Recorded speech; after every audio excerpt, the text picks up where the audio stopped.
we have exciting news to, of course, talk about. The pitch will be seen everywhere, I guess, around Canada. So, Diana, I want to ask you just what we can expect when this hits theaters. Oh my gosh. An inspirational story. Michelle and her team came on board early in Project 8 to follow the building of Canada's women's professional soccer league and tell that story. I think even more than that, they ended up telling the story of Canadian women's soccer and in a Mhm. lot of ways, Canadian women's sport. And I think so many people will find something to relate to in that story. So yeah, I can't wait for more folks to see it. Well, I know we're counting down the days till we get the Toronto screening, of course. So, Michelle, I want to ask you this because everyone always talks about, listen, I need to see it in order to jump on. I need to see the product in order to hop on. You didn't see the product. You didn't see basically anything in terms of anything coming together, but you heard the vision, you saw the vision. So, as a storyteller, what stood out to you in terms of making sure that this story was captured early and in the ongoings, and whatever happened at the end didn't matter? Because it's not like you had the ending to work with. You really were in the process from start to end. Yeah, we had no idea what the ending was going to be. I don't know if Diana knew what the ending was going to Yeah. be. And I think as a storyteller, you know when you are given the access to a fantastic story. These women are so inspirational. You don't have to be a sports fan to understand the value of what Diana has done, what the national team has done. For any young girl who has a dream to be an athlete, a filmmaker, a lawyer, this is the story you need to see. If one thing I've learned from Diana is that if you have a dream, there's going to be 10, 100 naysayers who's Mhm. going to tell you you can't do it. But there's going to be one or two or three other people who will believe in your dream. And that's who you have to stick to. And then, like Diana, you're able to actually put together and fulfill your dream and bring together a professional women's league here in Canada. As late Tuesday night, it was announced a women's professional soccer league is coming to Canada. We can build one of the top women's professional leagues in the world. You buy in now for $1 million, and you're looking at 40 to $50 million asset in decades time. Well, and also, Diana, this is a total unfiltered look of how things are going down. I want to know, how many times did you forget that there were cameras around because you're just so locked in on building a league? And as you're kind of looking back at film and tape and all this documentation of what's going on, what are you learning about yourself as a leader? Oh, did I forget they were there? No, most of the time it was pretty obvious when they were on site or not. Michelle and her crew, I definitely got more used to it, just being mic'd up. We also did, my wife Anastasia Busis was in charge of getting some at-home content too. So it was a little at-home, yeah, unfiltered moments. I believe Michelle's instructions to Anastasia were when she's really stressed, interview her then. So Yeah. that was good times. I mean, I've learned so much about myself over just the last 2.5 years. Looking back at this footage, I can see clearly how stressed I was. Whereas, as a founder, anyone that started a business, you kind of, if you're the one who's saying, this is the vision, this is where we're going, you have to be a little bit of optimistically delusional that you're Yeah. going to get there. And that was the state we kind of had to live in for almost 3 years. But watching back the footage, you can just see how, the stress was taking a toll, and you can that comes through for sure. And Michelle, as the pieces are coming together, what are you learning about just the landscape, the market, who is willing to show up to the table and conversation, and frankly, who's not?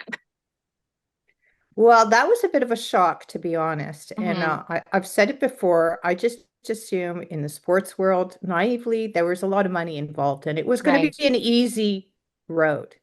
Little did I know. And I just thought there was going to be other people involved. And then I just saw Diana and Thomas and I said, they're going Mm. to lead this initiative.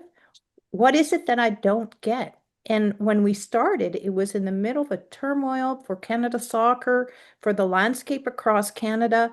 And that was as much an important story to tell because it gave the context as why it was Diana and the national team who've decided enough's enough. We're going to do this for us and for future generations. I'll tell you what I've learned about Diana watching in the 2.5 years. Uh, she is a selfless leader. It's Yes. never about her. It's about the project. It's about the vision, and she'll do whatever it takes to get there. And that's a sign of a true leader. Mm. Now, I know, Diana, this was more so the making of the moments leading up to, but now that we have a season to kind of be involved in, I remember going to BMO Field when Toronto took the pitch and just sold out, fans everywhere, excitement, engagement. Are you shocked at all that this whole plan, this vision of yours, actually works and there is a space and appetite for soccer on home soil? Yes and no.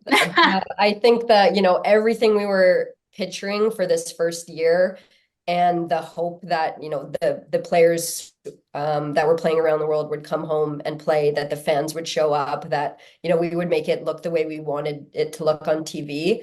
I think that those pieces have come together. I mean, I couldn't have exactly as we were hoping they would. And that was built on both the gut feeling and the experience of knowing the Canadian market and the Canadian fans and the players and the sponsors were ready because they were telling us that, because we were living it, because the data was showing that. So that part, like, we knew we were building on those solid, foundations and data. On the other side, yes, shocked every day that we did this. You can watch the documentary and see how it happened, and still have no idea how it happened. Right. My 4-year-old niece asked me the other day, "How do you build a professional soccer league?" And I said, "I don't really know." Here's the blueprint, though.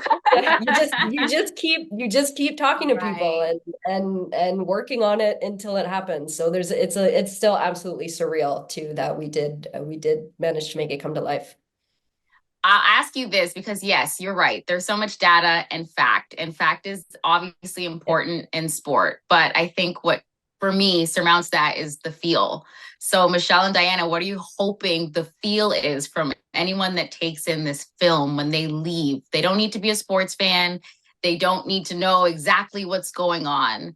But what will they feel once they watch this? I think it's an extremely inspirational film. And I'll tell you, I've been working in the doc world for a long time, and it's rare to have a feel-good film in your hands. So I know the audience reaction. You don't need to be a sports fan to say, oh my God, when's the next NSL game? I want to be there because, of course, sports is so much more than the actual game. It brings people together. It just inspires everyone. And I hope for those who have deep pockets and who are investors in Canada, we talk about wanting to keep the economy Right. here. Well, here's a great product. Mhm. Here it is. Put your money, it's going to have fantastic returns, better than anywhere else. So come up, show up, and help Diana increase this league. But I think the piece we couldn't have planned was, obviously, as this was happening, what was also going on in the world, Yeah. and politics, and this level of Canadian pride we had. And we built this project, and we were already we were always kind of butting up against, like, but it's not in the US. So, Mhm. is it gonna work? If it's just in Canada, is it gonna work?